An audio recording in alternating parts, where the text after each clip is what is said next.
Welcome to the least productive generational slap fight on the internet, where nobody listens, everybody projects, and millennials are just sitting here with a migraine having flashbacks of burnout. This video that keeps getting recommended to me, Gen Z's work ethic, what boomers don't get. And this is from a newish YouTube channel called Nectar, and it seems to be kind of like Jubilee, where they pit two opposing parties against each other and ask them really polarizing and controversial questions for views.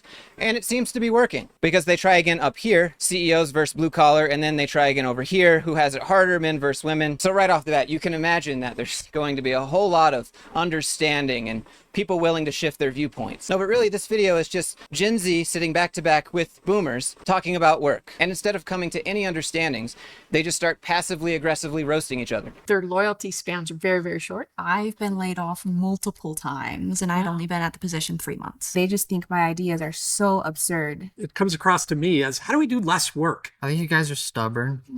That's basically the premise of this video. They invite 6 strangers from 2 different generations to sit back to back and share their unfiltered thoughts on workplace culture, loyalty, and who ruined what. Now let me get this out of the way just for myself here. Boomer and Gen Z in this video aren't about birth years. They're about mindsets. Like a boomer mindset is kind of like, we've always done it this way. It's worked for me. Why would we ever change it? You be loyal to the company and the company will be loyal to you. And then Gen Z is like, well, the company is loyal to itself, so I'm going to do that to myself. And both can exist in any age group. You can be 60 with Gen Z boundaries or 22 with a boomer complex. So if you're offended already, cool down. I'm not coming for your age or when you were born. I'm coming for your mindset. If you had all the money you ever needed, would you still work? Definitely not. The first question is, would you still work if you had all the money you needed? And the Gen Z person says, definitely not. And the boomer's brain just, you can see it just starts rebooting. Because someone dared to say, no, I wouldn't choose labor for you if I didn't need to. And I think that's the entire thing here. The definition of work for Gen Z is doing something that you probably hate doing just for a paycheck, and that's what you got to do. And so when Gen Z says, no, I wouldn't work if I had everything I needed, they'd probably still go make stuff and do things. You'd get bored on the beach, sitting there. I mean, maybe not, but I imagine most people would after a certain amount of time. It just doesn't seem like that. Gen Z, how would they know?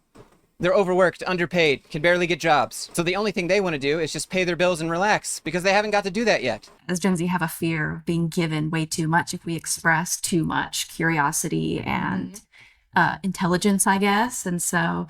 Yeah, I mean, asking questions at work is a great way to get more work. Now, if you think you can use that more work to get more money, think again. That's a carrot on a stick. And Gen Z's not wrong. And it's been happening to every generation. Gen X, millennials, it's not exclusive to them. It just seems like they're the current target to pick on. I've been laid off multiple times and I'd only been at the position 3 months. It's that Gen Z worry of being exploited or cut off with no notice that it's like, I don't want to put my everything into it. I have felt in the past when I've had to give a name and have someone laid off that I've been disloyal to that person.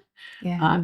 And it's painful. That's the reality of all business. If you don't own the company, there's not a lot you can do. But they'll tell you, we love you here and we want you to be here and we're doing everything we can to keep you. At the same time, HR is filling out the paperwork to fire you. And that seems to be the thing everyone forgets. You don't control the same things. You don't have access to the same information. And for companies to treat employees as if they do have all of that, it's just a lie. And I think boomers look at layoffs as, we've got a business to run. If we're not solvent, if we don't get our expenses under control, we're not going to be around to allow anybody to have it. So what we're really seeing here is just a lack of empathy, a lack of understanding for other people's situations. That's all this is. The guy with the glasses. No, boomers see layoffs as business because they just, other human connections, people losing their livelihoods, things going downhill. No, it's just self-preservation. And that usually drives people to control things out of fear. And that's just really what it is. But it's their business. They can do whatever they want to do, right? And that's why the whole corporate culture is a meme, because they say you're a family, but then also they say this stuff. And it's just business. Job security is a hard and scary thing that a lot of people go through. Your job can now be taken over by AI. There's just no guarantee that your position is safe. I don't think... Yeah, there is no job security. There's never been job security.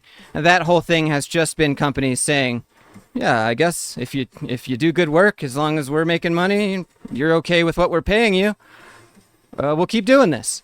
That's all job security has ever really meant. That's all loyalty has ever really meant. And when those numbers start to go the other way, sorry, it's just business. Do you think your generation has it easier than mine? No. No, we're the ones that, walked uphill 10 miles in the snow I can't tell if it's a joke or not. 10 miles uphill in the snow to school. Is that what we're still going back to that, huh? Wow, we really just can't let physical walking go. You had to walk 10 miles to school. Okay, people walk around 10 miles just for fun. Who cares? Were things cheaper in terms of percentages, like cost of living, what you would get paid versus what things cost out in the world?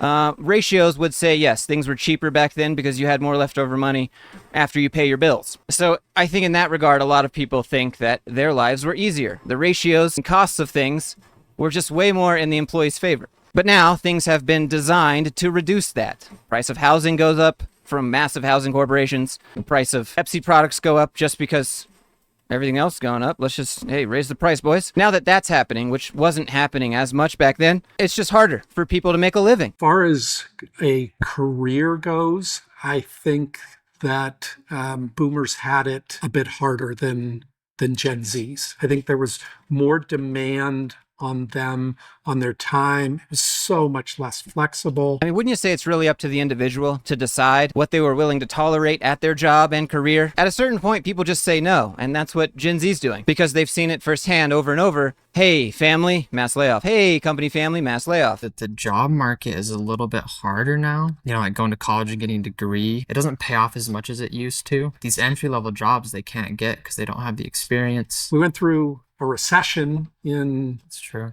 1980 and 1981, but then we had the Great Recession in '07 and '08, and we were. So I wonder if he went from 4 to 7 houses instead of 4 to 8 because of that recession, you know? Stuff out there for those boomers. I'm just kidding, but you know, that's the stereotype. That's this whole video. It's just controversial statements and people unwilling to see other people's viewpoints. Mostly because these older people have just been locked into what they've been doing for 40 years. Whereas Gen Z has seen an entire shift in the way people work in like 4 years. I don't blame them. I wouldn't know what to believe.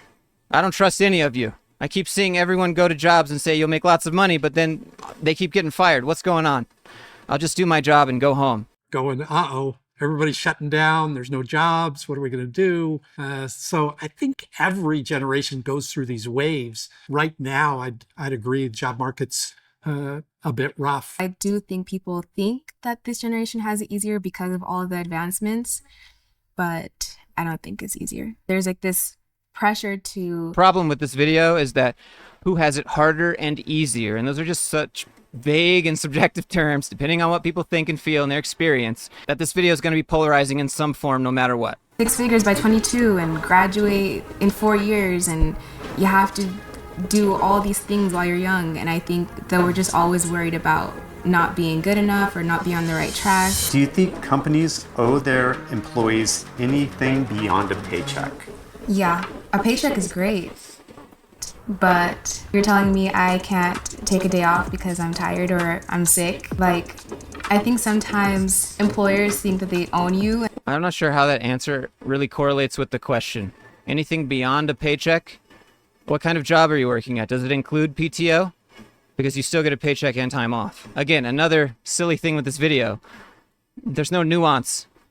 There's no questioning of the questions. And they forget that you're human. I just wish there was more of a work-life balance. And I think employers could aid to that by being a little bit more understanding and compassionate. I think companies should prioritize and invest in their employees' mental health. I mean, I've heard of studies they've done in Europe where they did like a 4-day work week. And even though they had a whole extra day that they weren't working, their productivity statistically increased. Ah, 4-day work week. Terrible idea. Terrible idea. Working is a good thing. You know, to think that... Yeah, work is a good thing when you're working on stuff that you love.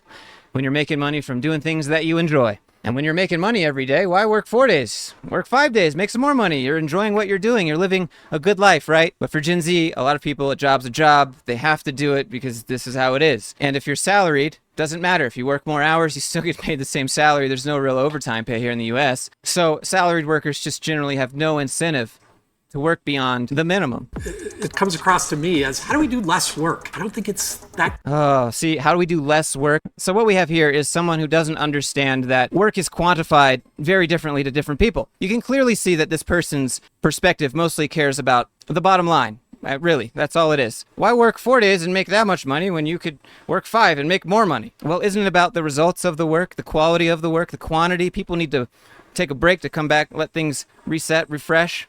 But again, it's like these people just lost touch with humanity, empathy. I did it, so I'm better. So it's so limiting. Good for society. Work is good for society. Depends on what kind of work. Can we quantify it? Can we be a bit more specific? This whole thing is just so vague, but it gets views. If I can work a 4-day work week and get just as much done as I would in a 5-day work week, I would think you're a magician. If you get that, It's like this guy's never heard of the 4-day, 10-hour work week instead of the 5-day, 8-hour work week. That would be insane. If you worked 4 days, you'd be a magician. You're telling me that if I give you more time off, you'll get your work done even faster? Well, how about I just don't give you time off and I still want you to work faster? That's this guy. Anyways, I think that's enough of this video. You can kind of tell where it's going. It's just back and forth between opposing opinions and people who have very different experiences growing up, unwilling to try and even imagine the other person's experience. But anyways, what do you think about Gen Z versus boomers? I personally just see it as, well, this is the phase right now, and then it'll be Gen Alpha, and then Gen Beta, and so on. They'll just continue to pick on the younger generations for being more and more entitled. It's kind of a silly pattern, really. Getting old. But what do you think? Let me know down in the comments below. And if you enjoyed this video, do me a favor. Click the like button, subscribe to see more content like it. And if you have anything you'd like me to showcase on the channel, you can email me, Instagram, Discord, however you'd like to do it. The links for that are all down in the description. But having said all that, I hope everyone's doing really well, and I'll see you in the next one.